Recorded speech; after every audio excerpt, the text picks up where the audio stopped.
এর মধ্যে স্প্রে করবো। মডেল তো সুন্দর হয়, কিন্তু আমরা ম্যাক্সিমাম কাজ কিন্তু রিয়েল ব্রাইডের ওপরে করে থাকি, কি বলো বন্ধুরা? তেমনই কিন্তু আমি কাল আমার একটা স্টুডেন্ট এক্সাম ছিল, আর আমি ওদেরকে রিয়েল ফেসের ওপরেই কাজ করে দেখিয়েছি, যাদের ওদের বুঝতে সুবিধা হয়।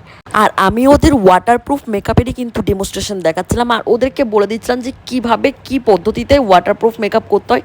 দেখো ওরা হাত দিয়ে, মানে ওদেরকে বললাম যে দেখার জন্য কোনো রকমভাবে মেকআপটা উঠছে কিনা, তো তাই ওরা দুজন মিলে দেখে নিল যে মেকআপটা কিন্তু সত্যিই ওঠেনি। তো তারপর আমি ব্লাশার লাগিয়ে এখানে ওকে চুটকি করে দিয়েছি, আর তোমরা দেখতেই পাবে আমি অনেক বেশি করে ওয়াটার স্প্রে করছিলাম ওদেরকে দেখানোর জন্য ওয়াটারপ্রুফ মেকআপটা, আর তোমাদেরও শেয়ার করার জন্য আমি তোমাদের দেখাচ্ছি। এই যে তোমরা দেখতে পাবে, আর আমি কোনো রকম কিন্তু টিস্যু ইউজ করিনি, টাওয়াল ইউজ করেছি। ম্যাক্সিমাম যারা করে থাকে ব্রাইডরা যেমনভাবে করে থাকে সেইভাবে ওদেরকে দেখানোর চেষ্টা করেছি, যাতে ওদেরও সুবিধা হয়, আর তোমরা যারা দেখছো তোমাদেরও কিন্তু বুঝতে সুবিধা হবে।